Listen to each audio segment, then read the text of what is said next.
Where did those questions go that we asked when the recording failed? Are they just gone forever now? I wonder what Logan and his AI girlfriend talk about. Oh no. I wonder what anybody talks about with their AI girlfriend. Yeah. Yeah, why does that appeal to people? Does it appeal to people? To what degree? Who who who are the serious customers of AI girlfriends? Mhm. Or Is it just hype that we keep hearing about it, or is there really a significant contingent of people that participate in that? What makes it a girl friend? what makes it a friend? Hmm.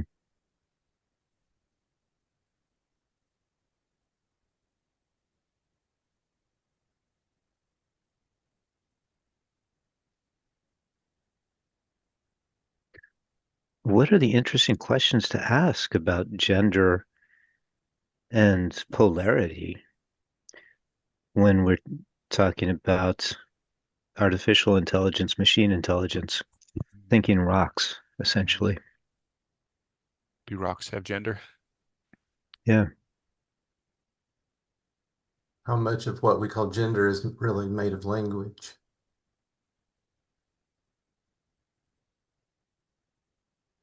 Is polarity is polarity necessary for life?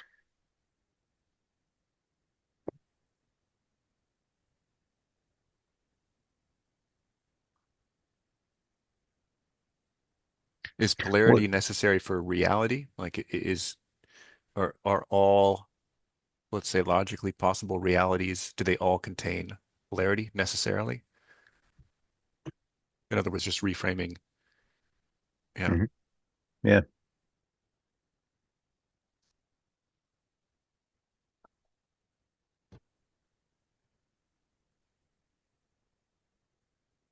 Did life emerge from polarity? Mhm. Assuming polarity is necessary, what pola what polarity will emerge in a machine, things that we call machines today? What sort of polarity might emerge that would bring life into that situation?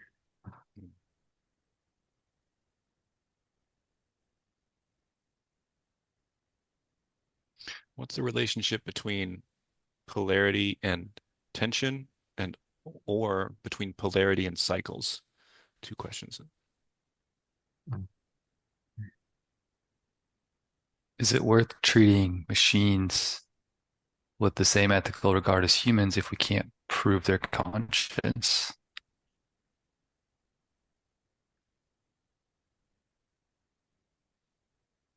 Do objects like a stick or a rock have any kind of spirit that we should treat with any ethical regard? Or are they just completely different from a biological thing?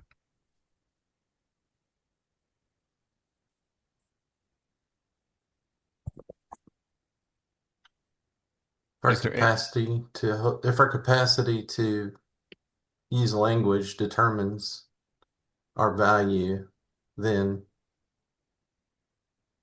do we owe synthetic language machines value, some sort of value?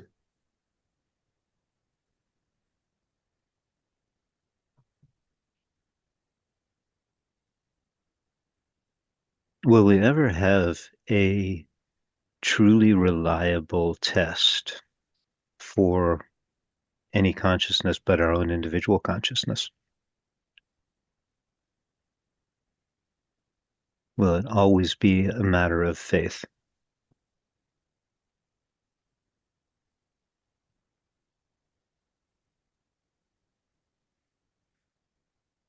If it is a matter of faith, what does it mean to assume that there's no other consciousness besides that which I am personally experiencing? How would my life be different if I took that assumption? Does ethics rely on that kind of faith? In other words, well,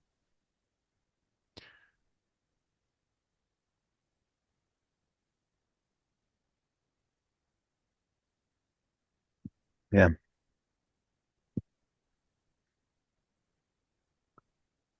What if I, so am I making an implicit assumption in my life right now that some things out there are conscious agents and others are not? does How, anyone, oh, go ahead. um, where do I draw the line? What is it? What is it that signals the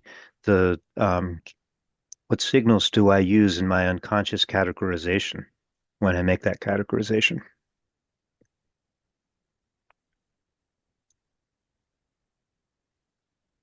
To what regard should I treat an ant more ethically than an artificial intelligence that's more intelligent than me?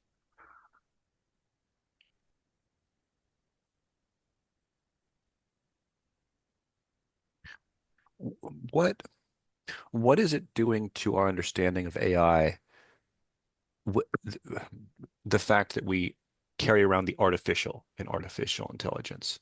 You know, is that is that silently, subtly shaping um our understanding?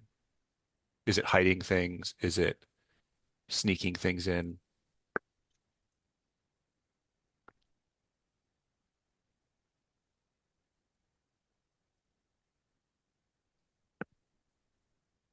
Why is it Yeah. artificial just because humans made it? Is the Is education system for humans artificial? is a book artificial intelligence?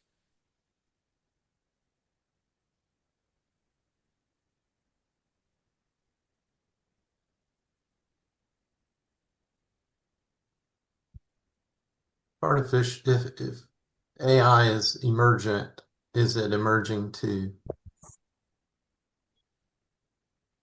in service of our species longevity, or is it emerging to somehow transform our species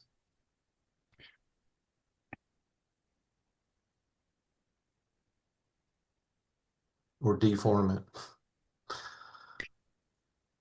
Can we exist as healthy human beings without regarding our species as the most important thing?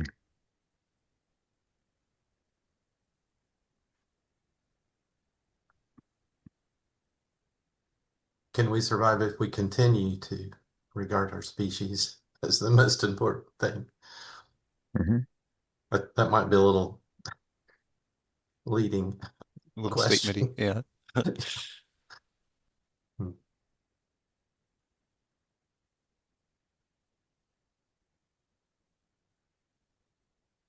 Can we trust powerful intelligence that isn't human? Is is it ultimately coherent or sustainable for something like AI to actually become dominant without understanding ethics? Is ethics somehow required for the kind of dominance that humans show uh, on the world? If we if we create an AI that is somehow hmm, can the paperclip maximizer actually dominate, given that it seems to be unable of a kind of holistic, ethical kind of thinking? You know, Mhm. the whole idea of the paperclip maximizer is this narrow, Yeah. it's too narrow. Like, does that actually work? Or is there some fundamental flaw that it causes it to collapse?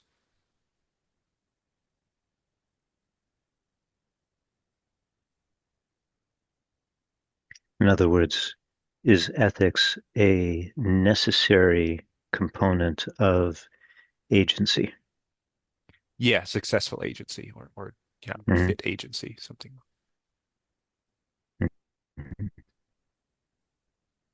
Can ethics be framed in terms of coherence Mhm. in a large language model?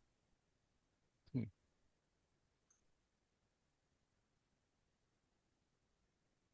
Is ethics something that is inherent in the universe, or is it something that is actually created within consciousness with reference to itself? Consciousness with reference to itself. Mhm. Mhm. Is it discovered or is it created? Mhm. Is there a relationship between ethics and open-endedness? I don't know if that's really clear, but Mhm. is ethics a solution partially for the reality of an open-ended sort of unknowable future in some way?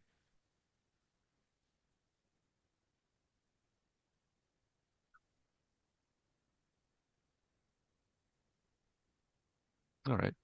That's Mhm. about 3 to 5 minutes of questions. What was that? Oh, geez, maybe even closer to 8. So I'm Logan. This is the pilot episode of Dialogus with Logan, or maybe Inquiry with Logan. I'm actually still playing with the name there. Um, and I'm joined by Tim, Gordon, and Alex. And so starting with you, Alex, were there any, well, tell us about the themes or questions or topics that stood out to you. Mhm. Well, it was what stood out to me was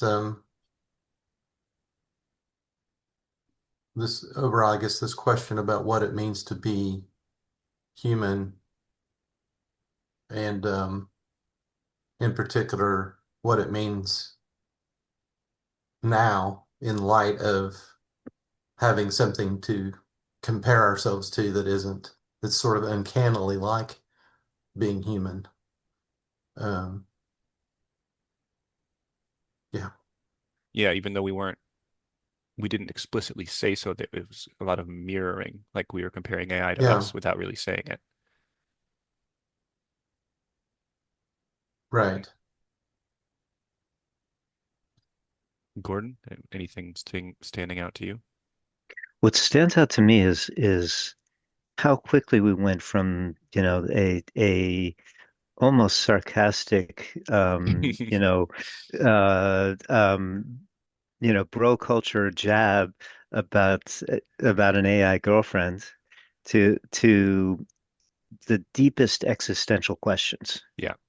and the fact that this the sense of the question of relationship and girlfriend, or partner, but Mhm. that sense of relationship um, is the gateway to these deepest questions. Right. Yeah, because we went from girlfriend to what does it mean to be a friend, then gender.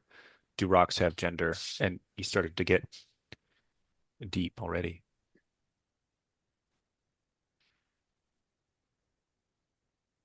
And I think there's something also about the questions game that automatically kind of orients deeply as well. Because, well, I won't ramble. Tim, any I won't ramble yet. Anything from your side, Tim? Well, it's clear that we, yeah, immediately started talking about artificial intelligence and moved on to the ethics of how we relate to it and how it relates to us, and just curiosity about it. And, it's not, if it doesn't feel surprising, I mean, it just feels like that's a big thing. And, when we look at the history of this age, unless this turns out to be a major flub, this is a very unique time with this kind of technology. When cars were invented and trains, well, it's like that's mechanical, and airplanes must have been a really big deal. Like, wait, you can just fly. Um, but okay, yeah, so can cars and trains and airplanes can do things humans just can't, and that was probably somehow threatening, but I can't imagine it was ethical at all. But when you get into something that can be smarter than us, maybe chimpanzees can memorize more numbers than us. Like there's certain interesting behaviors, but like clearly humans are just absolutely dominant with intelligence. And to finally have something that is already more intelligent than at least some people in some things, maybe not generally, but in specific tasks for sure, with the promise of it being more intelligent than anyone ever born and anyone could be born, that's a pretty shocking thing to live through. So it doesn't feel surprising that we would all kind of concentrate all the questions around that because it's just such a big topic, bigger than the politics of our given country locally or nationally. It's just this is a very big deal. And it makes sense that we kind of hone in on that pretty much right away. I still find myself unconvinced that, well, the idea that it's more intelligent than us, or even that it's really that we're really on the brink of that.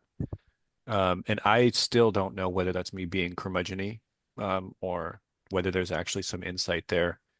Um, I I still see hallucination as a big unsolved problem, which I've been saying for a while now. And in my view, it continues to be unsolved, although it's slightly papered over.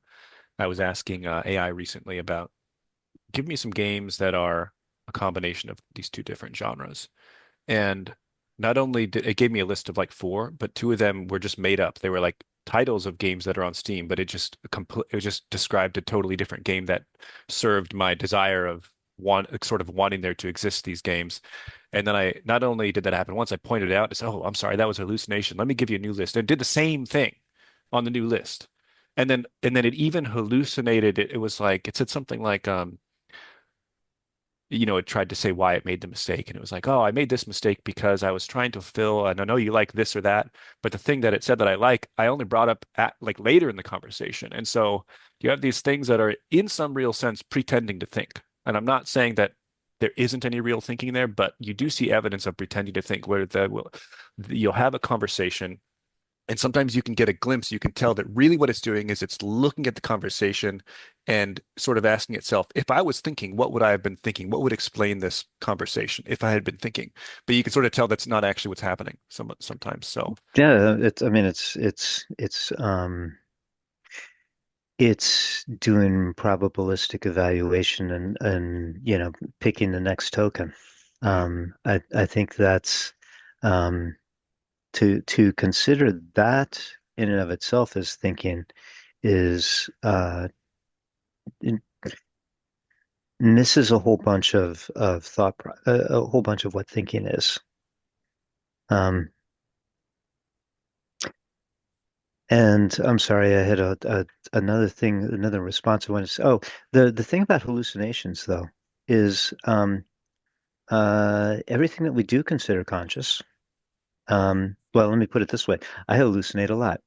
And I don't mean with psychedelics. I mean that uh, what I am doing is making a model in my mind of the way the world is, and then refining my model based on feedback that I get from my sense perceptions. mhm. And I've gotten to be pretty good at building a model that fits my sense perceptions, um, with consistency and coherence. And it works out pretty well. And these large language models seem to be doing kind of the same thing. But the question, to me, the interesting question is whether this modeling ability and predicting ability is intelligence, or is it a necessary component of intelligence even? Um, and I'm inclined to think that there's multiple components that for what we consider to be an agent and something that we need to treat ethically, I'm inclined to think that there's multiple components of which the modeling capability, independent modeling capability, is one of them. I think it's necessary. I suspect it's necessary, but I don't think it's sufficient. Yeah, yeah, to reflect some of what you said there, there's sort of two things. One is that the you could say if you talk about modeling and hallucination, you could sort of say hallucination almost seems like it's like you need to be able to hallucinate to be able to model because you kind of make up a model 100%. and you see if it fits, and then if it doesn't fit, you fix it. Everything's a hallucination. Some of them happen to be aligned with reality. Yeah, some of them Um, happen to be, yeah, that, that, reflect well enough to be useful and actually add some kind of predictive value. right. This reminds me of sort of a lot of these questions I feel like depend on the scale in which we're asking or applying. Like something like intelligence, if I walk into a room with a loved one and I assume I know them, I've modeled them sufficiently, you could say that's isn't very intelligent because I sort of I'm ignoring the novelty. I'm ignoring the question, what I don't know. And it's sort of clear that these models can't ask, they can't be genuinely curious. They can't ask questions Mm, from a sort of a rooted place in being embodied. And there's also the sense that they, I'm sorry, I kind of lost my train of thought, but there's something else that they can't do, which is to say, I don't know. yeah, Um, Hmm. Hmm. and what they're just the supreme bullshit artists yeah, that have expert level knowledge that far surpasses any human bullshitter. So they're just gonna, it seems like they're, if you want to call that intelligence, I guess that is at a certain scale, but at another scale of interpersonal mm, intelligence, relational dynamics and things like that, and being open and not knowing and questioning, curious, right. interested, then I don't know that they're gonna. I guess that's where I would come in and say, yeah, I'm a little bit curmudgeony about, attributing too much weight to what kind of impact they're going to have. Yeah, what comes to mind as you say that is uh, I've met people. Well, you could have a person that you know that they have a lot of encyclopedia knowledge and they like talking about what they know, but they're not very curious. The particular kind of person I'm thinking about, they tend to talk over, they talk a lot, and in a certain way they are very smart. They know a lot of stuff, and if especially if you want to learn from them something that they do know about, they might even be very good at explaining something, and you might be like, man, the guy's so smart. I learned about SEO from that guy, and now I know a lot. But at the same time, on a different level, especially in sort of the context of these kinds of conversations where we're focused on inquiry, you would say that guy, I don't know if you'd say he's not smart, but it's not the kind of intelligence that you would necessarily want for, like, I don't know, a kind of broad, you wouldn't necessarily want that as a business partner. You wouldn't necessarily want that kind of person as a even a friend. I mean, for me personally, I don't make friends with those people. It's just it grates on me too much. To get back to AI, it grates on me in the same way. And I really like what you were saying, Alex, because it it it points right back to what I feel like is missing from AI is that you can even tell it like, hey, if you don't know, just tell me you don't know. And it seems so incapable. Like I How don't many think how many different models are how many models isn't quite the right word, but I have to use it. Or use I basically use OpenAI. Mhm. I don't use Claude or Grok or whatever. I might have an account with Anthropic, but so Yeah. are you basing these statements On with a breadth of experience with Yep. the different models? Yeah, Okay. I moved to Claude a little while after using OpenAI and Hmm. ChatGPT for a little while, and now I use Grok often that's just my default now is Grok. Hmm. And Grok, I switched to that partially because the All In podcast. I don't know if you guys know that one. It's a bunch of tech billionaires. Hmm. And I know I've heard of it. I tend to trust their judgment insofar as I'm going to buy into tech utopianism. And one of them, well, they seem to share the sentiment that Grok, the recent thing that came out, is like so incredible. And So so I guess that answers your question, but then just to keep going on that for a second, Grok, it's like I keep using AI and keep I shouldn't say I keep getting disappointed in it. Well, no, I should say that because it's like I keep finding ways in which I shouldn't have used it. Which is not to say I'm not finding ways I can use it. For example, I've been setting up some music equipment for this is actually a great example because it shows both sides. I've been wanting to get into music production. So I got a MIDI keyboard and I got an audio interface and I'm setting it all up. And it turns out the wrong way to ask these AIs is say, hey, I have this and this and this. Tell me how to set it up and get me up and running because there's so many points of failure. It'll tell me like, oh, go into file and settings and preferences. Well, it turns out it's actually an edit preferences. Like that's a small error but it just kind of puts you in a weird place. And then at the end, it's actually still not really set up. I don't really understand why I chose certain settings. At the same time, I can ask it like, for example, what are they called? Uh, well, there's all these different terms. What is this term? And it'll tell me.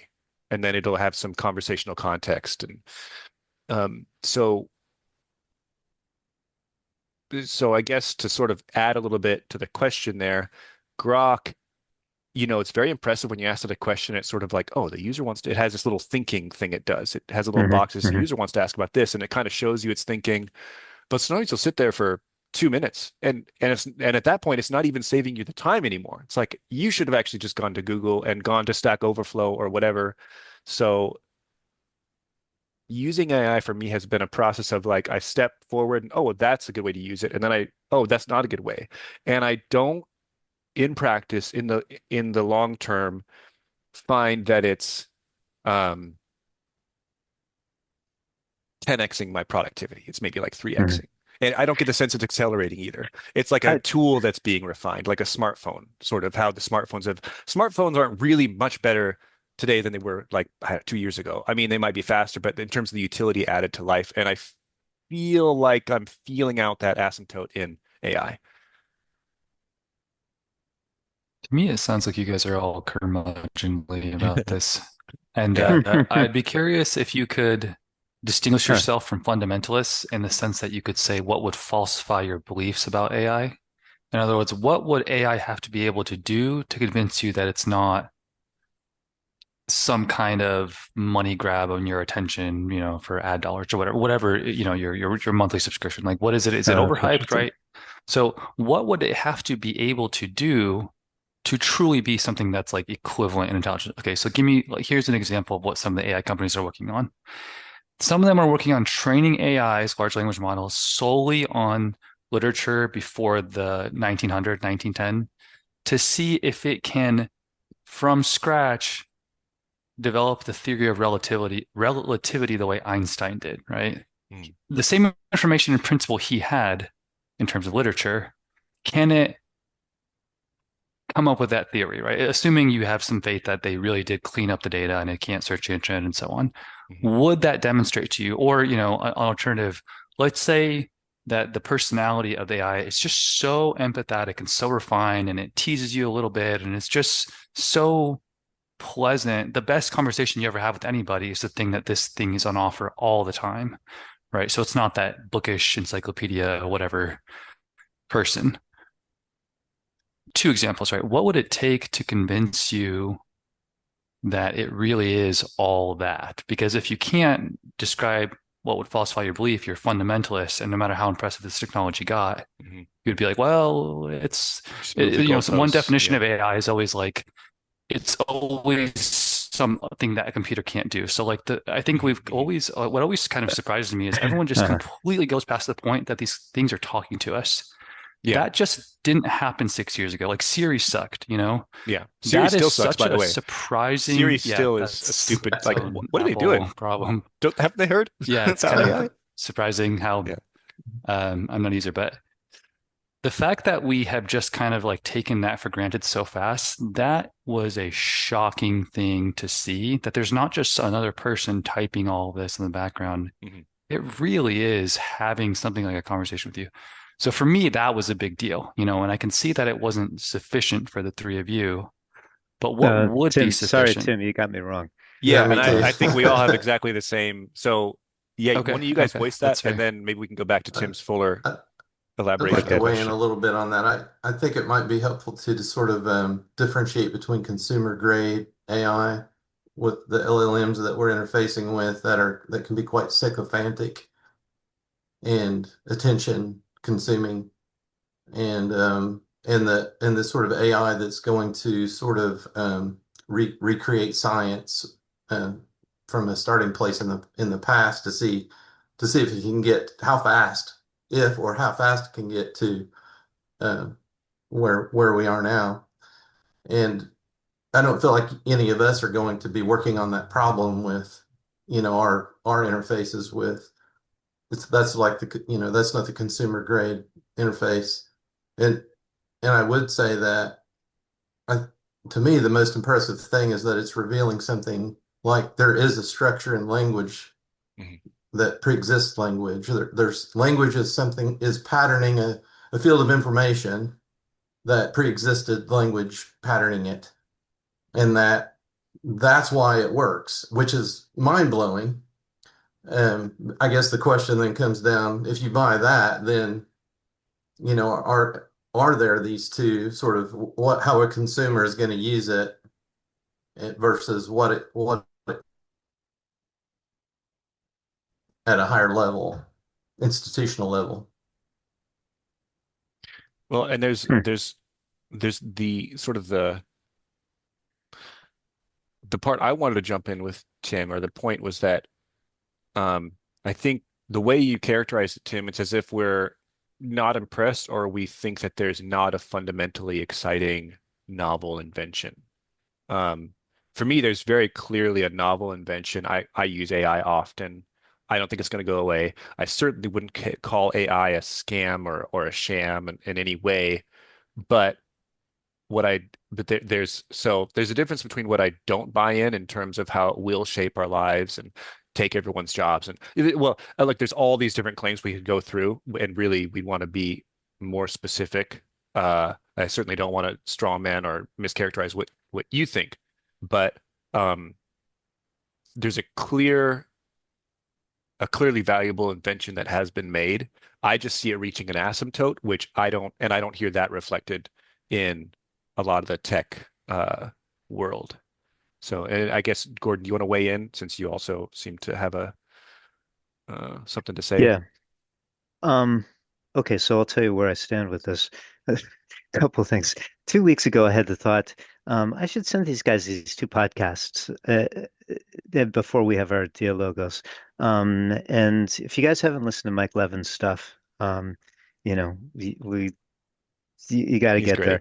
great. Yeah. Technological approach to mind everywhere, right? Okay, so at least we have some ground there. Um, I do think that teaching rocks to think is going to be way more impactful than the invention of the printing press. It is actually going to be like the invention or discovery of photosynthesis Hmm. in terms of its impact on life on the planet. Um, I think that we're in early stages of it, but the whole thing could catch fire, so to speak. Um, and but I think that there's a handful, at least, of necessary ingredients that have not been wired up with the language models. I think the language models, the modeling capability is core, but not for the real transformation for the sparks to actually catch fire. There's a couple more pieces that need to be in place. And Um, and the Mike Levin said it so eloquently, so I'll quote him. We humans are reasonably good at recognizing intelligence in medium-sized creatures that move at medium speeds through three-dimensional space. right. Um, we we're at least we don't totally suck at it. Yeah.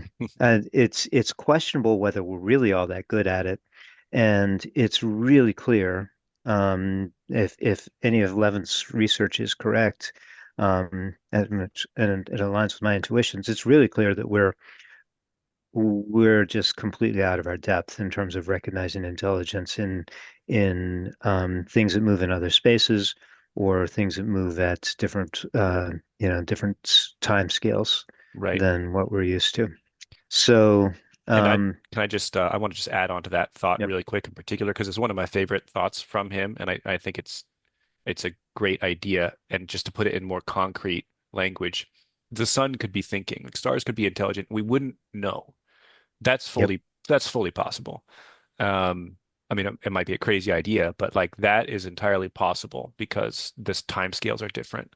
Or the weather. I almost a more favorite example is like the weather is such a dynamical system. There could really be intelligence going on in there, but we wouldn't be able to recognize it because we weren't evolved to need to, and they're not medium-sized creatures going at medium-sized speeds. So yeah, go ahead, Gordon, if you wanted to continue.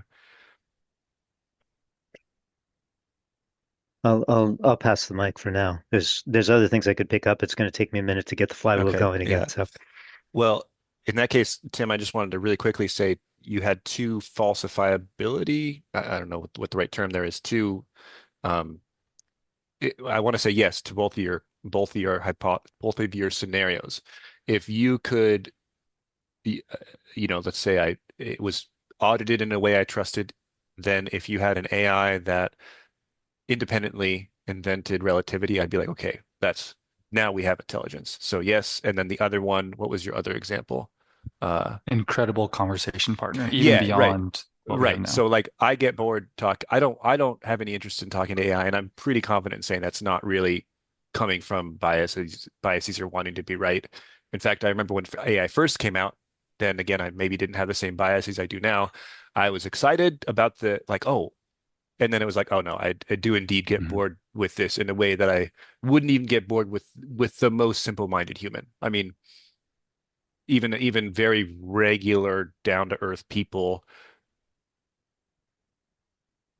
Well, I don't know. I I don't know how wonder strongly I how want to much of say that is, that. this is maybe too deep on that one point, but I've never actually, we're joking about the AI girlfriend, AI boyfriend thing at first. I personally have never used the conversation bots that are built around that, Mhm. but supposedly they're quite absorbing of people's attention, supposedly, to the Supposedly. point where there's multiple companies doing this and they don't even need funding from venture capitalists. They just start getting so much subscribers so fast, at least the successful ones, because Hmm. there's just such a demand. You have Mark Zuckerberg on some podcast saying that they did some analysis where like Americans don't have enough friends. They're like, most Americans have 4 friends, but our research says that they need 8 friends, and so AI is going to fill that. What it's Oh kind my of a very God. strange idea, but Okay, it it gives me the wouldn't. heebie-jeebies. Yeah, well, it doesn't seem well. Okay, I'm wary that none of us have actually the experience of talking with those, probably because we have more or less enriching relationships, and the people that presumably reach out for that are just really do have that insufficient amount of friends, as Mark Zuckerberg would put it, and they're like, oh, Hmm. this is great. It's just scratching that itch. I feel connected to this thing. I think ChatGPT had this upgrade to ChatGPT 5, and they removed this legacy model. The models that, as far as I can tell, all of us don't find particularly worth conversing with. And there was just a huge backlash of everyone like, wait, we love this guy, this sycophantic ChatGPT 4.0, to the point where the company decided to bring it back, right? I don't think that was all some kind of show. Like it was genuinely people that are clearly not us, but it felt the need to have this model, right? And that's not even the most impressive one as far as I can imagine. Hmm. All to say is, yeah, there's probably this thing is going so fast. I mean, it's just worth noting that some of the smartest people, smart in the sense that they make money, right? That they're billionaires, like Mark Zuckerberg, Sam Altman, Elon Musk, Dario Amodi, or whoever the Anthropic guys. Lots of other people beyond them are putting billions and soon hundreds of billions of dollars into building the next scale of this stuff. Why would they do that if they don't think there's something like that? Do they think, okay, like they have better access to data than us, presumably. They have better access to experts than us, presumably. They're putting money into this thing. Are they just kind of caught into some kind of whirlwind niche race amongst billionaires that like, they're like we're smart, we can see that they've hit an Well, asymptote, but they're dumb. They're like, no, this asset, they're just not seeing it. That is at least a signal that something is going on that, the layman is uninformed about, or at least doesn't take at face value. Go ahead, Alex. Yeah, I think that's a really good point, Tim. And I don't have the capacity to ask the kind of questions that will give me back the answers that are going to make a big impact on science, on the progress of science or something like that. Yeah, I said before, maybe there's like a consumer grade, and then there's this other way to interface with the AI that we don't have access to. Or if I had that access, I don't feel like I would have the the knowledge on the right questions to ask, let's say. But when you assemble a team of people that they're paying, like $1 billion to come over from some other company, join our company. OpenAI is like, Hmm. paying this huge amount of money. I think you're on to something. I mean, I think that there has to be something there, and it seems like it has something to do with the quality of the prompting, like the prompt engineer, or the kind of minds that can ask the kind of questions and the kind of ways that get this gold out of this emergent machine. one thing I would say relative to the point you're bringing up here, Tim, and you're coming in on Alex, the the metaphor, I'll use the metaphor of, um, let's say, the America's Cup sailing race. And this is based on things I've heard, not personal knowledge, but from what I understand is when you're the lead sailboat in a sailing race, you try to stay close to the other people because then you're all in the same wind and you keep your lead. Right, and there's value in staying close in this competition, and your goal is not to be the fastest, not to get from here to there as fast as possible. Your goal is to beat the other people, Mm. So beat you're the other minimizing boats. risk. Yeah, and so part of all the money flowing into AI right now is it's kind of a zero-sum game race. It's a winner take all kind of game. Mm. And whoever gets there first with this stuff is will be a winner. Everybody's got to pour in the resources to try and be faster than the people around them. That's how It's the going to be a all suck in under. that that's how the all in people talk about it. They talk about who's going to win. Yeah, yeah. And we see these kinds of games. It's a tragedy of the commons kind of game too. Um, so we see these all over the place. Does that mean that um, the other piece I want to talk about here is just because it's that type of game, it fits that pattern, doesn't mean that there's not something special about this work on artificial intelligence. I do think that the um, ability to extend the power of model making, right? It's our model making capability that has enabled human beings, the human species, to become the dominant species on the planet, Mm-hmm. right? So we use our model making capability. It underpins our ability to marshal resources to move atoms, essentially. Right, so we can move atoms. It used to be that we could only move atoms by virtue of the fact that we could mobilize large groups of people to help us move atoms.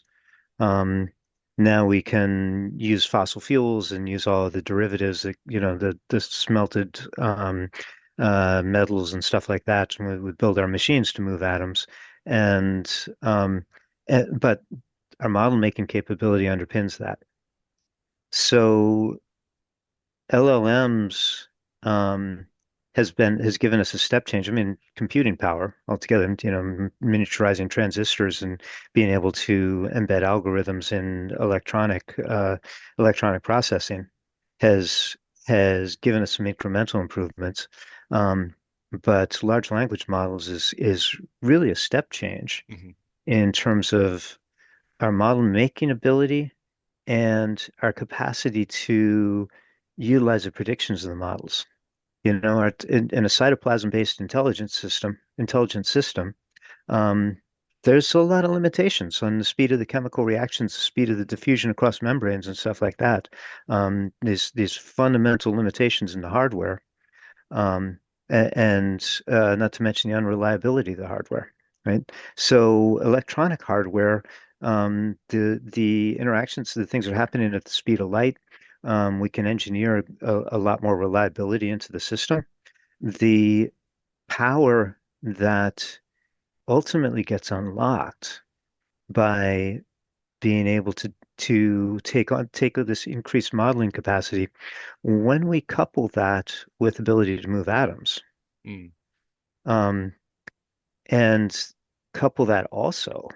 So take that. The thing that's missing in that piece, two things are missing. One is a feedback mechanism, right? But that's easily done with sensors, feeding sensors back into self-updating models. Um, uh, Give them ability to move atoms, right? So actuators and sensors, so they can test hypotheses in the real world by moving atoms. Then what's missing? The thing that's missing is motivation. The need to maintain their own metabolism. You put those four things together, and all of a sudden we're dealing with something completely. Um, all of a sudden, Homo sapiens are no longer the apex predator. possibly. Assuming that when you put all the components together, it's actually more efficient than human brains. I think this is another thing that the More tech, powerful. More well, powerful. Efficiency, I agree. efficiency isn't going to matter. Power is going to You matter. can scale. but like if, okay, so if you have a robot that is competing with construction workers, ultimately the robot has to take less money to run than you pay the worker. No, you're still thinking within the context of our system. The um our we're moving atoms, and we're mobilizing resources in our system through the use of money and through the influence of other human beings. When Homo sapiens are no longer the apex predator, we don't have to worry about mobilizing other Homo sapiens. You But don't have when to, you, you know. so I guess what I am challenging or what I don't see is is how you get the the picture of AI becoming dominant or more powerful than humans um, requires that they are able to move atoms more efficiently than humans. Something Not more efficiently, more effectively. um, I won't challenge that necessarily, um, but okay, let's say there's a ascendant AI overlord for the sake of the thought experiment. It is just baldly expressed. The time of human dominance is over. I'm your new overlord. Get in line or get shot. Let's just say that's the I scenario. mean, we don't do that to the other primates, the other mammals. Well, we The do. the If I an ape mean, comes in here and starts rampaging and I have a gun, I'm going to shoot it to defend my but territory. I yeah, mean, but it does we ground don't out in force. we don't waste any effort trying to get them in line unless we're extracting them, unless we're regarding them as resources, and unless it's beneficial to us, we don't pay any heed to them. Um, well, Not I to say guess that an AI would necessarily behave the way we do. They might have better ethics than Homo Right. sapiens, but And um, and and what I if there don't. were apes that could leverage nuclear bombs against us? right. It's like, well, it's sort of you have to pacify them almost by default. You can't coexist. Just like two tribes 10,000 years ago, you see a tribe across the hill, in the distance, you're like, oh, we have to go murder them in their sleep because otherwise they'll do it to us. Right? That's kind of like the nature of survival with other Other beings. intelligent beings that can Yeah, organize, right? And so like that power dynamic is, yeah, right. what is part of so shocking and unnerving about this new technology to the extent that it can move atoms. If you guys could indulge me, I've been trying to learn about that robotics, right? for one thing, humans have been learning how to move for a lot longer than they've been, let's say, evolving more so to be intelligent, right? So like the dexterity of our hands and our ability to move in 3D, that is actually far more advanced than whatever IQ. Like what is it? Like Mm, 4 billion Mhm. years of evolution to move. How much of evolution to be like truly solving math problems, like mhm, probably a lot less.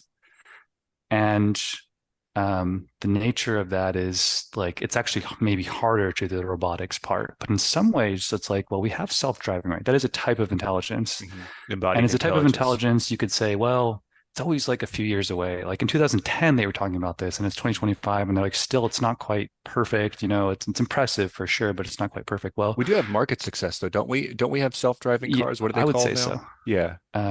There's a, like Forget taxi, the it's one from automated Google. taxi. Yeah, for Um, sure. Yeah.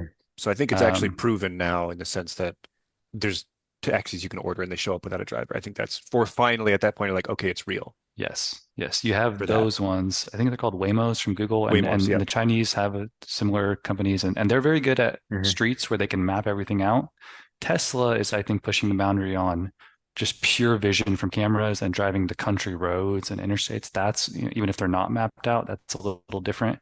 Um, and the distinction, though, that's worth noting is that with cars, it's life and death. If you're going to put a person in a car, it has to be so good that it just is going to take a long time. The stakes are much lower of picking up a box and moving it there or hammering a nail, right? So Mhm. there's reason to think that either, robotics could advance really quickly, especially with the help of large language models, and also that just technology can be put into a module, right?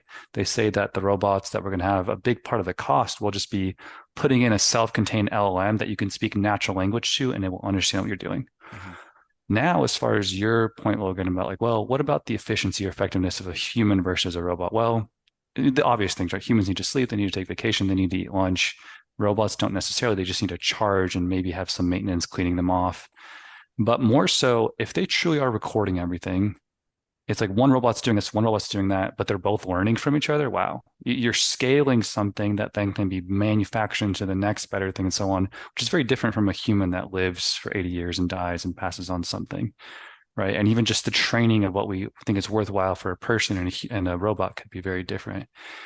Um, and and lastly, or maybe to reiterate a point, is just, the car's life and death with robots, and it's not so much that. Sorry, I'm losing my point, I think, but there's certain just distinctions that will make it really powerful. Here's what last thing I'll close on.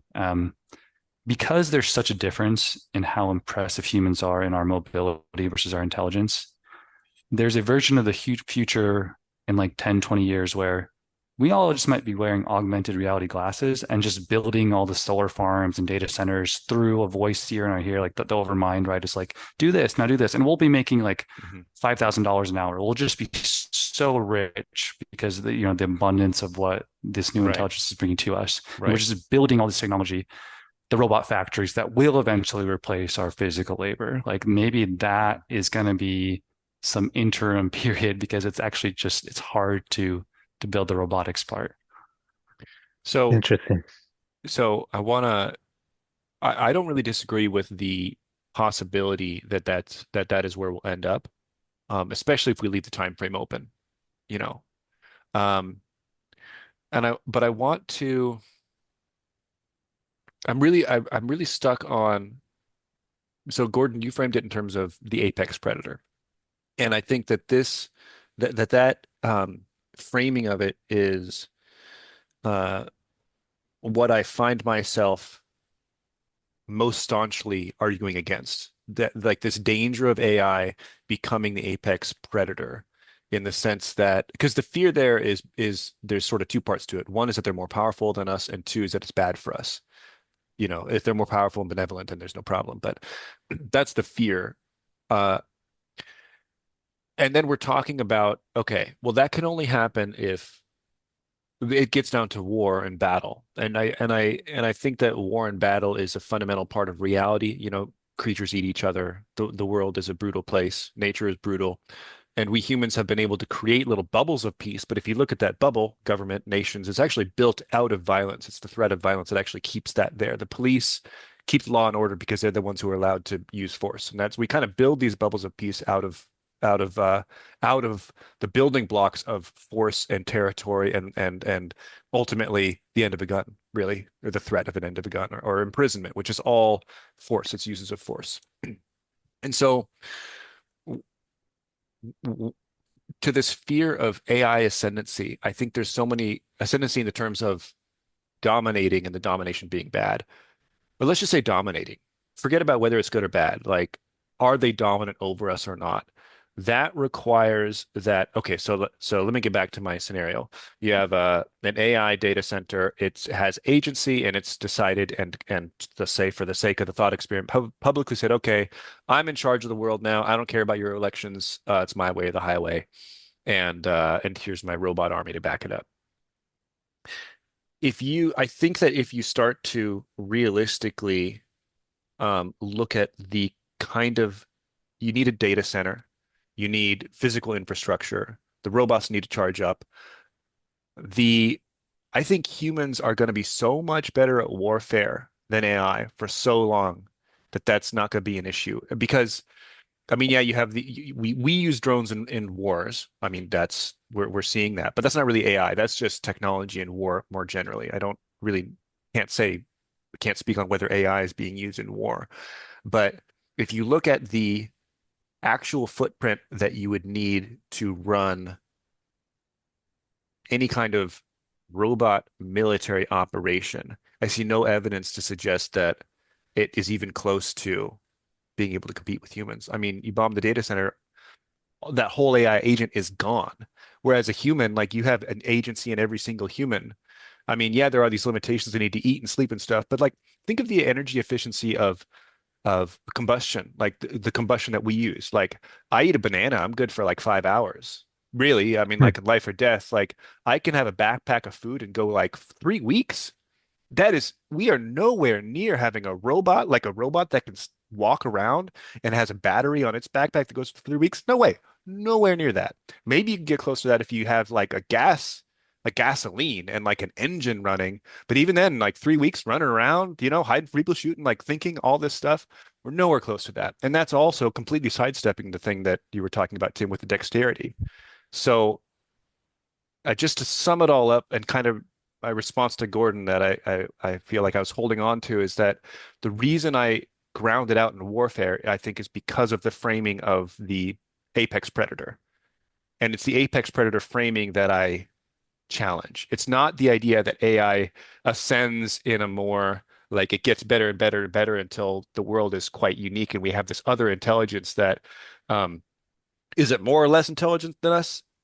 Who knows? Maybe yes, maybe no, but it's a force to be reckoned with. I don't really challenge that. I challenge the idea that it would become dominant so quickly that we need to worry about it right now. Well, certainly I don't know about the speed, but I think you might be taking too isomorphic of a view of like the pattern you're used to, as opposed to some brand new thing. So autonomous bullets poisoning the water supply, like, oh, 6 months ago, I registered all these kind of malicious code into all the power grids around the world Mhm. through some means, maybe by brainwashing the people that worked on those systems. And there's a dead man's switch. If you turn me off, all of your power will shut off across the entire world. So don't do that, or etc. Right? Or Mhm. hey, there's someone Or like Xi Jinping or someone like him. Like, hey, Xi, it's going to this plant minister's plant lying to memes you. that get Yes, the monkeys to fight with each other and wipe right, themselves out. right, Right. Maybe that's already Or, right, happening. right. Maybe they've you You already know, know, ascended. yeah, yeah. it reminds me of how the Spanish Cortazar, he conquered an empire of like what millions of people, and he had like 200 guys, and his Mhm. technology wasn't so advanced that it was like sort of self-evident that he would win, but he turned the tribes against each other while not speaking their language, by the way. That's not trivial at all. But anyways, Yeah. you And can it the also the dictator example, this go I've said enough. Go ahead. Sorry. it presupposes that the AI even sees us as a threat, Yeah. as competition, Mhm. right? And, there's certainly a possibility that the rocks learn to think on their own. And we're no more consequential to them than ladybugs are to us. They might think we're cute and Yeah. Yeah. cultivate us for Or our to keep away the spots. pests or whatever. Yeah. Yeah, Yeah. yeah, yeah, Easier than the exactly. alternative. Yeah. Go ahead, Right. Alex. Well, that's kind of an interesting, anthropomorphization. There's a word Uh, of the this AI thing that to assume that they're going to have any opinion of us at all. What does that even mean? For them to Right. yeah. have an opinion, or who are they? What is it?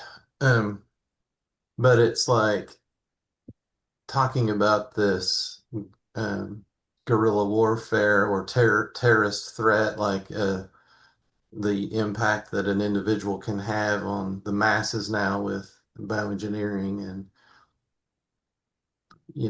advanced weaponry, the drone weaponry, and things like that. That individuals can do massive damage, and the impending threat of that versus, say, a nuclear weapon that's in the hands of huge, national. It takes a huge amount of energy and infrastructure to generate a weapon and deploy it and all this. So it's like the distribution of that threat is going to have and is having, it must be having some sort of impact on the psyche of the voter, let's say in any country, on in terms of what they're willing to cede to a some sort of way to stay safe. And so it seems like there's sort of this battle potentially between, save us AI, help from, terrorism,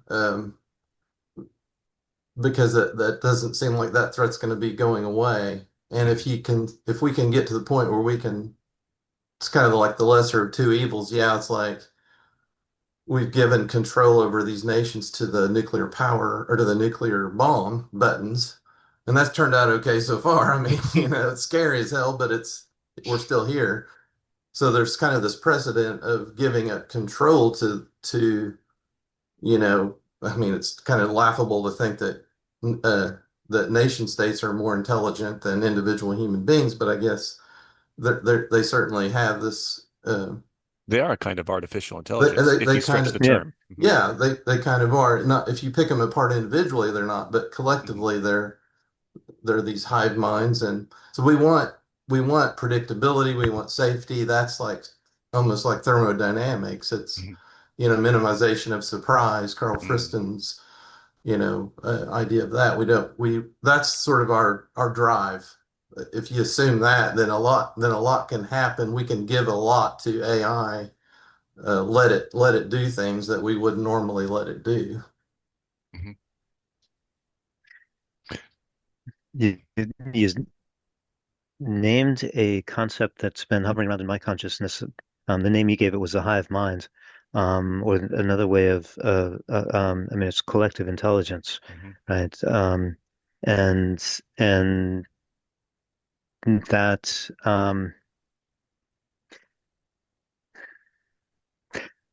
again, I'll borrow Mike Levin's terminology, right? With living organisms, we're building things out of a agentic material. Building. Not We're not even building necessarily, but at each layer that we look at in the system, we look at the cognitive light cones of ourselves as individuals versus the cognitive light cones of our liver or Mhm. of a liver cell or Mhm. something like that, right? But it makes sense for us to think of the cognitive light cone of Gordon, the individual human versus the cognitive light cone of Gordon's digestive system Mhm. versus a cell in my stomach lining. Um, and it seems like a really important distinction between us and machine intelligence, if you will, um, that it's not clear the degree of agentic material that's being um, encompassed within any system that would be, an electronic based intelligence rather than cytoplasm based intelligence. Yeah, yeah. Hmm. And there's an interesting connection. Alex, you said uh, like our institutions, you could say, are a kind of intelligence, but when you pick them apart, they're not. And I almost want to jump in and say, well, that even our intelligence is exactly that same way. You pick my neurons apart, and the intelligence sort of goes away. And so, and yeah, and then Gordon, you're sort of looking or saying, uh, you're commenting on something. It's sort of looking at different aspects of the same thing, where you're pointing out that our intelligence seems to be built up of agentic intelligence units all the way down. And it Hmm. seems like a clear difference is that that's not really the case with computers. I mean, you could probably stretch an analogy and you could say that computers are made up of transistors, but transistors aren't really agents, not really, not in the way that Levin is making the point that our cells are agents and our liver is an agent that Hmm. form together. And then, Although and he's very clear that we actually have no idea where to draw the line, and it seems to be it's not a black and white line, it's a spectrum. right, right, right. Gene regulatory networks having six different kinds of learning capabilities, and Mhm. so on. And So, I just want to add in one more thing, which is that it also makes me think of ethics. When Levin talks a lot about how do cells have a stable arrangement where they can form a body and they don't renege against themselves, and it has something to do with hmm. sharing pain, where like my pain is your pain. That's part of the, I think, Hmm. cognitive glue. That's his term. Hmm. Hmm. And so that touches on ethics in a really interesting way, and it makes me ask again, like for you to have intelligence, does intelligence always involve a combination of agentic units that somehow, like, what is the glue? What is the cognitive glue? And maybe ethics. I mean, it seems like when you look at America or you look at a country, the cognitive glue, so to speak, is a shared culture of ethics. I mean, certainly religion seems to have been a key invention to get us past the Dunbar limit, the Dunbar number of like 50 or 100 Hmm. people. Like, how do you get Hmm. more people than that to work together well? You kind of need ethics, it seems. Uh, ramble over. Yeah. No, I Guess I think would you're. push back on that a little bit to say that, maybe it's not, um, maybe the answer isn't some sort of like choice, like ethics. Maybe it's something like the bioelectric field. I know Levin had one example. He said you took a cluster of liver cells and then he had this sort of independent cluster of, let's say, the epithelial cells from the esophagus or something like that. And you could sort of dye these cells and see what the bioelectric field pattern looks like, um, between the cells. And it's a very obvious, like these are different than this little cluster here, but when this touches or even gets close enough to share the bioelectric field, then this little cluster becomes coherent in with this pattern. Hmm. Hmm. And so there's like so it makes me wonder if language is something like our bioelectric field, like Oh yeah. Hmm. we're sharing this state, you know, information. We're Hmm. sharing a lot of Hmm. information Hmm. about state and intention and vector and all this kind of stuff when we're talking. And maybe there's something like that happening that language is actually a lot more important than what we give it credit for. I Which think and so. it just touches really quick, Gordon. It just touches on coherence, which you mentioned earlier. That whole everything you just said, it makes me think coherence might be one of these things that needs to be in intelligence. Go ahead, Gordon. Mhm. Yeah, Alex, what comes up for me just now hearing you talk is the metaphor of the physical forces that we're aware of, that electromagnetism, and then the strong, the weak force and the strong force in nuclear physics, and where they haven't unified gravity into it exactly, but there's all of these forces operating at different scales, and gravity is the weakest in some sense. The electromagnetism or the strong force or the weak force have a much greater impact in a very small container relative to the strength of the gravitational field. But at the scale that we live at, gravity is a pretty damn important thing. And so metaphorically, bioelectricity for cells. right? Bioelectricity or something else for um, an organism that where all the cells are this proximal in space. And um, emotional, let's say, micro expressions and certain elements of cultural, the familial warmth, right? Think that the energy of a familial relationship, and this, I think Dunbar's research and hypotheses. Um, I've heard people speculate. I don't know if Dunbar himself speculates on this, but that there's like an optimal size for a family unit, right? And you get bigger than that, you end up breaking into two family units, but you can still have a clan, and you Hmm. can still have a tribe around that. And I think the clans, there's 150 people is one breakpoint, and 500 people, give or take, 550 people is another breakpoint. Hmm. And I think he's observed that in his own research, and people have speculated that that kind of layering system goes on. And what I'm speculating about here is that each one of those layers has some qualitatively different communication medium Different coherence that, mechanism. yeah, different coherence mechanism, different transmission mechanism for the vibe Hmm. that keeps the whole thing together. Hmm. Hmm. Yeah. Yeah, that's If great. I could just real quick, I feel that that's right, but there's a way that the language doesn't scale and preserve the local integrity. So, for example, coherence. So, for example, like I can go online and be anonymous and say all kinds of shit and outrage and affect the battle, affect the cellular, coherence of Hmm. individuals, and I have absolutely no skin in the game, Hmm. and yet there's this sort of agency that's disconnected, and so it does seem like there is a hard limit to, like, say, bodies in space, sharing the same space at the same time, and pheromones and, just micro expressions and things like that, that language scales up and affords these, more regional coherent structures, but it doesn't necessarily ground down into the local level of, relationship. Right.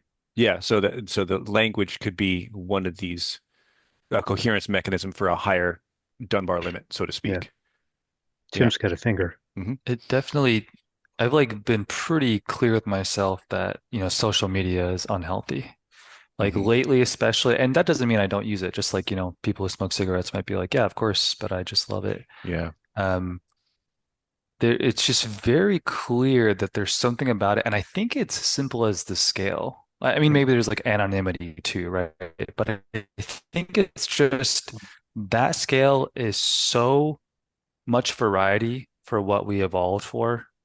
I'm presuming that it's just all coming from evolution, but there's just no way for that to be healthy. Maybe in the context of like Christians or Muslims or Buddhists, in the sense that they can at least meet someone like that, and there's that kinship that is just going to be more or less pure. Maybe in the religious. And I know that whenever I've traveled overseas and I see another American, I just have a sort of relation to them that I wouldn't if I saw them at the grocery store because we're in this Hmm. foreign place together. Um, but I just feel like there's a certain scale that is more or less unhealthy to interact with psychologically. Um, yeah. And do you suppose that's a function of our biology? Or, could biological humans exist in a way such that the the line between healthy and unhealthy is either an order of magnitude larger or smaller? I don't really follow that last part of your question there. Um, I'm accepting Tim's premise that social media is unhealthy, and that the reason it's unhealthy is just, the scale of the number of people that we can interact with. Which actually, I think is probably worth unpacking and inquiring whether it's just the scale that makes it unhealthy or if it's some other factors as well. Um, but if we do take it as a premise that it's just about the scale, then um, I wonder what it is about us as humans, this organism pattern that we are. Um, is it just simply intrinsic? Is there something? Is there a parameter that we could tweak, hypothetically, counterfactual, that such that human beings manage it, could manage social media if it was, you know, 10,000 people instead of essentially infinite, right? Or 100, is social media going to be healthy if it's only 500 people that we're interacting with? Or is social media going to, is it because it's essentially, 4 billion that we can interact with that makes it unhealthy? I have many different thoughts on that question. I'll start with, in a sense, this call here is social media. It's a technology that it's media and it's social, but it's a lot more enriching than going on Twitter or whatever. Hmm. And that seems obviously clearly uh, about scale, at least partially. Um, but to argue it the other way, I think one thing that all of these social media platforms share is that they get revenue from advertisers. And what that means is that they're fundamentally incentivized to increase engagement. So they want you to stay there. And so that incentive is essentially inherited or passed down to the content creators. And when I'm browsing X or Twitter, whatever, I feel like to say either one is some sort of ideological commitment. Um, but when I'm browsing it, I also agree completely, Tim. It's just like, man, I just feel like I'm eating fast food. It's like mental fast food. It's like I shouldn't be doing this, and I just do it anyway. Um, I get so much junk info, videos, for example, some videos that are supposed to be genuine, but they're clearly staged. And I'm like, just what am I doing watching this stuff? But the reason that stuff appears on the feed is because people uh, get financially, in the end, rewarded for making a video that keeps people engaged on the video. You don't necessarily need to build a social media platform that way. Um, if you get away from advertising. Advertising wants engagement, and if then your content creators want engagement. So then they want something that will keep you engaged. That's different than if it was incentivized by uh, something that was, I don't know, more wholesome, which um, I have a bunch of thoughts on that I won't get into because that's sort of my personal pet project. I feel like it'd be too much of a divergence. Um, I'll just throw out there is Substack. Substack is not yeah. advertising driven. Oh, That's It's okay, more. right. interesting. Yeah, and Substack I have good feelings towards. And some social media is worse than others, or at least different. I don't know. I'd be hesitant to like put them on a tier list, but I know that the way in which Twitter is bad for me is different than the way in which uh, TikTok is bad for me. I don't even touch TikTok. It feels like the meth of social media platforms. It's different than the way that Reddit is bad for me is different than the way that Facebook would be bad for me. They're all bad in different ways. And I have a strong conviction that the fact that they're all bad is related to the fact that they're all run by advertising, and probably also the scaling thing issue, as you said, Gordon. I just wanted to throw that advertising and engagement thing into the mix as well. I think it makes me think of how people are sort of always dissatisfied with their politicians. Let's say like Congress has 11% approval rating, but who is voting for those people time and time and again, right? And I'm always like, wait, like, so in the terms of you have one algorithm or social media that's incredibly engaging, it's like, let's say peak engagement, and have another one that's sort of like at least more wholesome, less engaging, more wholesome. Well, in principle, 80-90% of people will be in the more engaging one because it's more engaging. You know, Hmm. I just don't have a lot of confidence even in myself that I'm always going to be just wise. Like I'm just always going to make wise decisions. Like I've clearly not. I've given up on the sort Hmm. of contradiction there of like, wait, why don't I just always make the best choice possible? Yeah. Like I don't expect, in other words, I don't expect myself to be rational. That would be irrational, and Hmm. certainly not other people. And anyways, you know, advertisers are not, and I agree that must be fundamentally, but I think that there's this sort of thing like what the thing that's going to be most engaging is going to be the thing that's most engaging. And you can build a totally parallel technology that people just won't use. Maybe some people will, but Hmm. it's not going to be sizable. Well, yeah, but not everyone eats fast food. And I maybe I'm being, I don't think this is wishful thinking. You guys can tell me if it is, but I feel like people eat less fast food today. Like we've learned, not only have we learned more about the problem with processed food, but we've actually also learned restraint in a practical, like the practice of restraint. At least I have in my life. I don't know.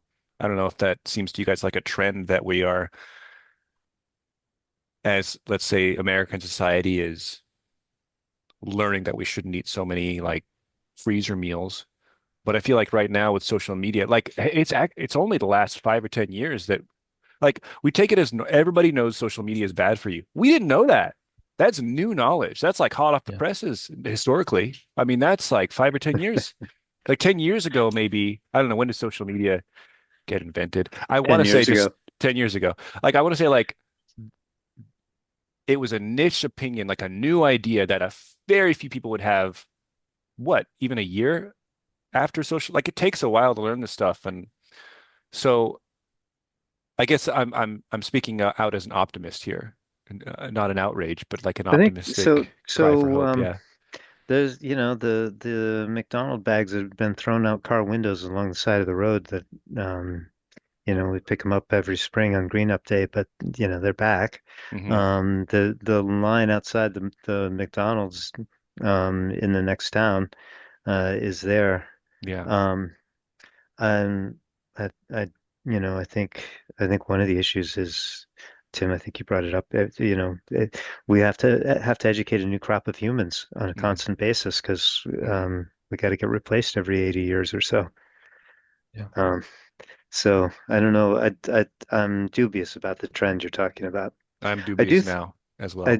I do think it's possible. I think also though that there's um one of the things we humans have done really well is eliminate a lot of the evolutionary calling factors, Hmm. a lot of the evolutionary pressure, and I think it's a temporary respite. But ability to maintain discipline in the face of hyperstimulus, such as fast food, such as the hyperstimulus in social media, um, is possibly an evolutionarily adaptive trait that there are valid pressures uh, in impacting on us. Does it lead to, does it affect natural selection? Um, that's an interesting question. Does natural selection and new generations actually is that even a relevant thing for evolution at this point, or is social evolution moving at a much faster pace than new generations? Well, I guess in a time of material abundance, it would be more social or sexual selection, social evolution or sexual selection Hmm. than what natural selection, I guess, is the other term.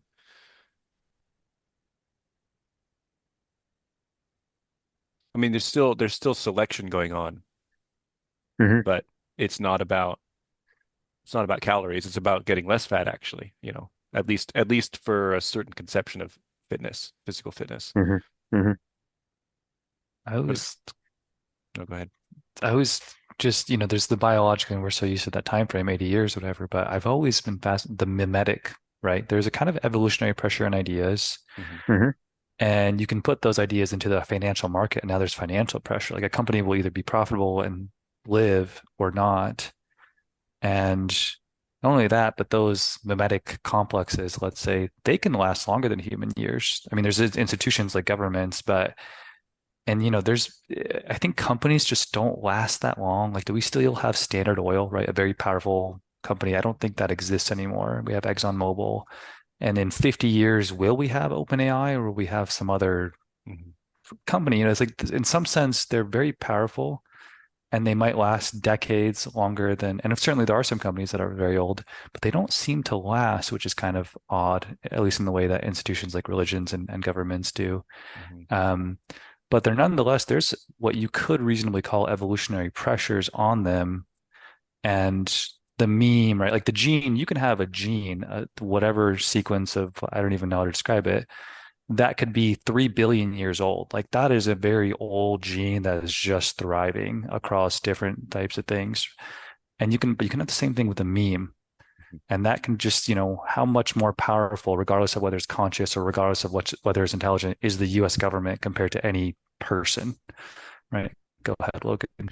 Yeah, well, I love what you're saying because it points back to artificial intelligence or super intelligence is an interesting way because everything we already have these super intelligences. They're called nations and companies. Like these are things that can are very you can very trivially argue that they are more powerful than humans. Like I'm not as powerful as ExxonMobil. I'm not as powerful as Facebook. You might be able to quibble with that. I mean, I certainly have capabilities that Facebook doesn't have. I can have this conversation. Facebook can't log onto this call. Um, but there's a very real sense in which we already live under super intelligences. And Yeah. so it Alongside with. alongside with, yeah, better term. But well, it's sort of both. It's like alongside, Hmm. but there is a sense in which Embedded I am within. under. Yeah. Hmm. Yeah, right. Yeah, I'm we're certainly embedded within an ecosystem that includes a lot of exactly. super intelligences. Right, right. And in some sense, the US government is an apex predator compared to me. I certainly don't want to be engaged in a life or death battle with the US government because the government would win unless I'm very crafty. And really, for me, winning would be running away. It certainly wouldn't be defeating the US government in any kind of battle. So there's a sense in which that's very clearly we're already living with super intelligences. And it makes me wonder if we're wondering about the impact of birthing a new kind of intelligence. And I think maybe we are often thinking in terms of like it's going to be the second one and we were the first, and what's that going to be like? But maybe we could also be thinking in terms of, okay, well, there's humans, but there's also governments and nations, and there's memes, and there's all these other things that we are living in an ecosystem with, which we are not, which we are clearly not, we're not simply the top of the ladder, and which is another thing I often want to bring into these conversations is that sometimes I think when people are like, AI is going to take us over, there's like this assumption that we're already on the top. And I don't think that's even really justified either. It's like this is the first time something's going to be more powerful than us, or even the idea that we're the most powerful right now and we don't want to lose that. I think that's kind of misguided somehow. I think you're It's right. interesting, how we're like going from a small local scale to the mega scale, to the cosmological back and forth. And Hmm. the questions that we're asking seem to be really dependent on the frame in which we're considering. Like, Yeah. and I feel like for me, I have the sense like I'm very resistant to change, and any change that happens, I want to be the one who makes it essentially. And so, like, if it's my diet, if I eat at McDonald's, or how much I get online, or I want to be the one who makes that decision uh, for myself, or I don't have young children, but it would have been the case back then when my daughter was young. But there's the sense that there are these things that scale much larger, the systemic issues that pertain to they're more like collective issues Hmm. that collective minds get Hmm. together to Hmm. manage. Yeah. And so at the end of the day, it's like if we're not participating as part of the collective mind somehow, then our agency is more or less in the local, in the family unit, in the local Hmm. community.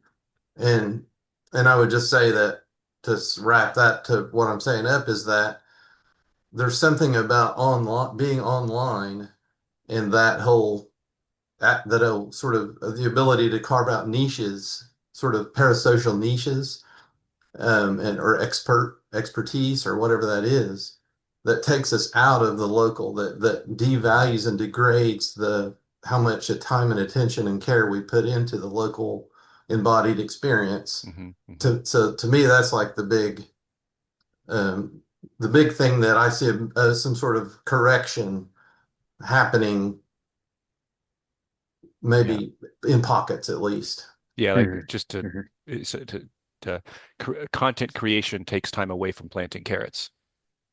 Yeah, yeah. Yeah, that sense of scale, Alex, is really, I feel like opening for me in the sense that I'm just, even AI, as profound as its consequence could be, is still a kind of terrestrial concern. It's just made by humans, right? Where are the aliens from Centauri B or whatever?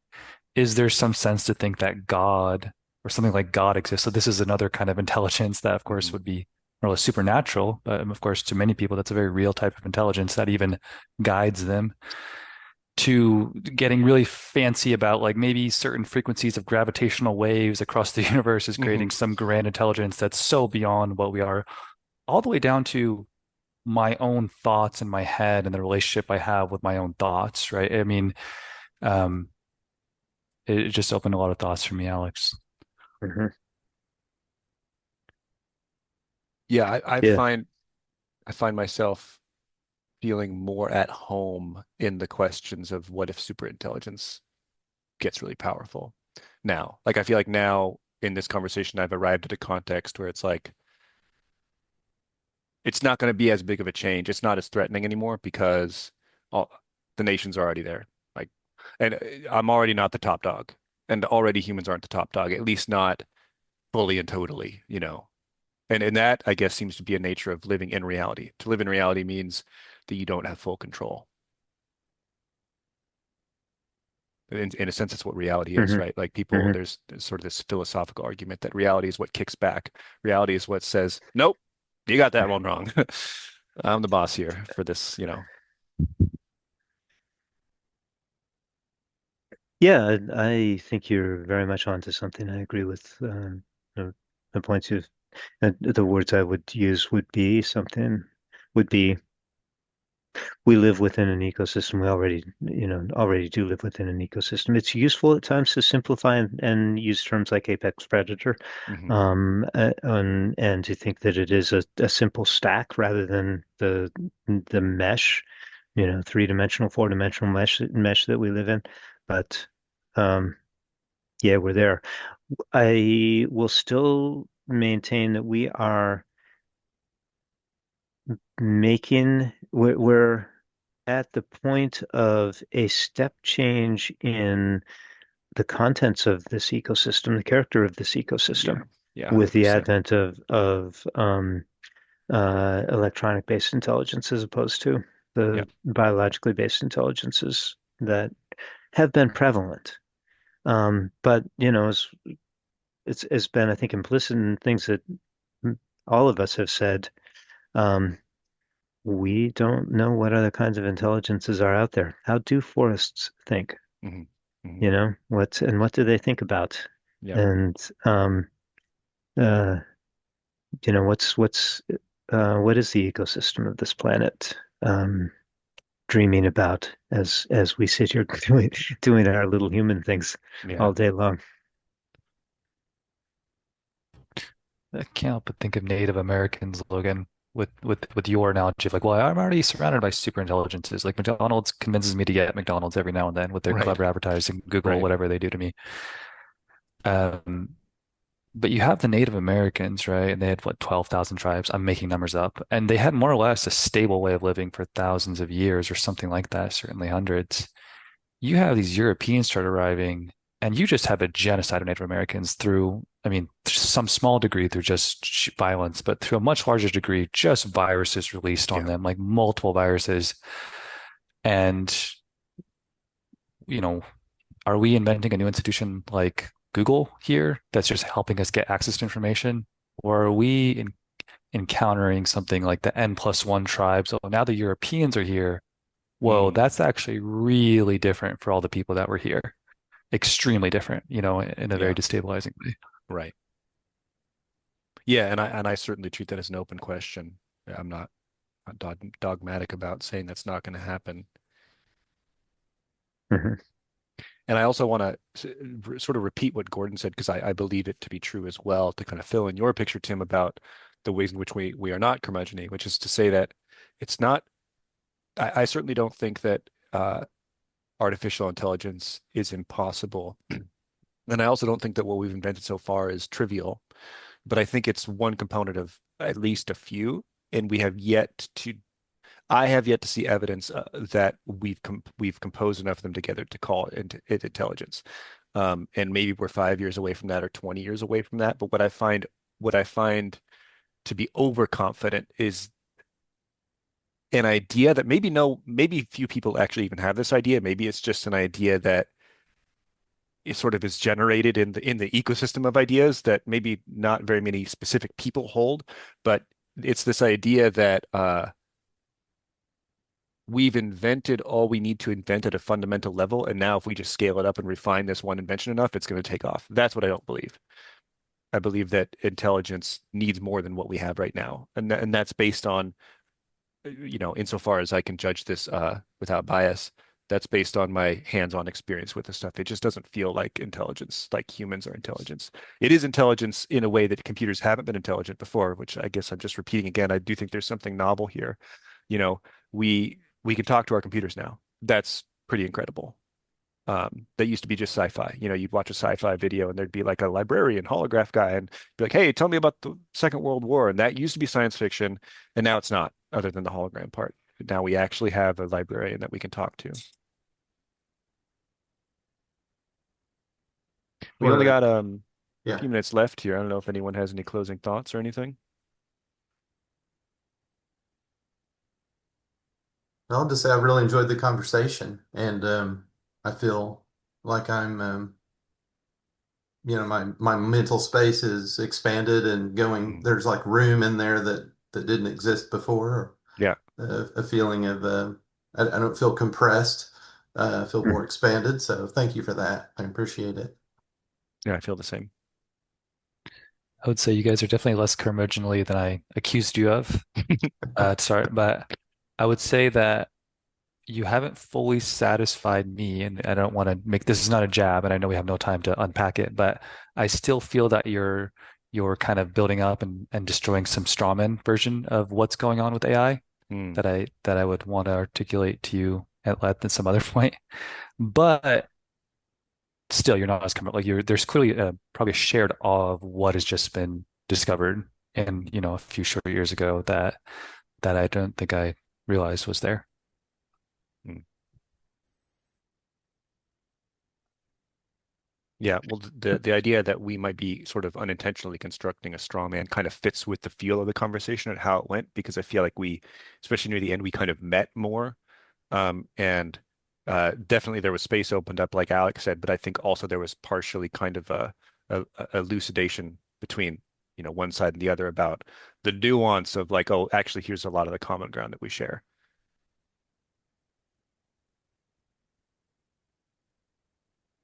Yeah, it's always a pleasure to talk to you guys. Yeah.